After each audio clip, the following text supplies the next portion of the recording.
group of NATO leaders meet in The Hague to discuss Ukraine. NATO Secretary-General Jens Stoltenberg and a small group of leaders from alliance countries are meeting in the Netherlands to discuss Russia's war in Ukraine and to prepare for a summit in Spain later this. The informal gathering is being held Tuesday evening at Dutch Prime Minister Mark Rutte's official residence at The Hague and co-hosted by Danish counterpart Mette Frederiksen.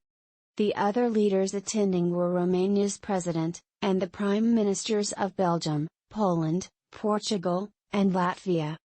Against a backdrop of war on the alliance's eastern edge, the talks will likely also address applications by Sweden and Finland to join the alliance.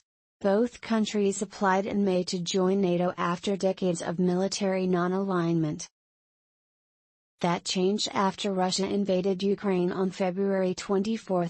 Turkish President Recep Tayyip Erdogan has vetoed their entry until the two countries change their policies on supporting Kurdish militants deemed by Ankara to be terrorists. Stoltenberg said Monday he was glad that the Swedish government has confirmed its readiness to address Turkey's concerns as part of assuming the obligations of future NATO members. The meeting is the latest round of international diplomacy before a June 29 to 30 NATO summit in Madrid.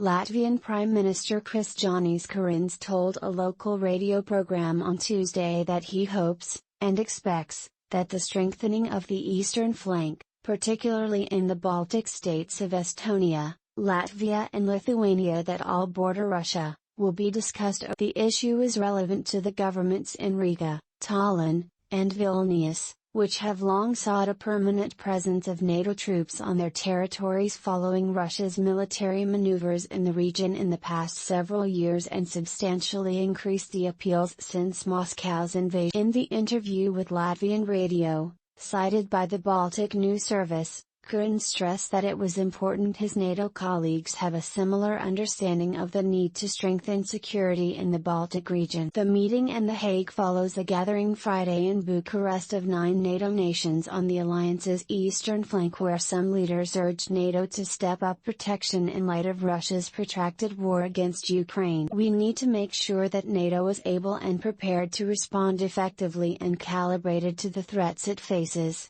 Romanian President Klaus Iohannis told reporters after Friday's meeting. The alliance needs to be able to defend every inch of its territory. 3 NATO members, Bulgaria, Romania and Turkey, border the Black Sea, which has turned into a key battleground in the war in Ukraine.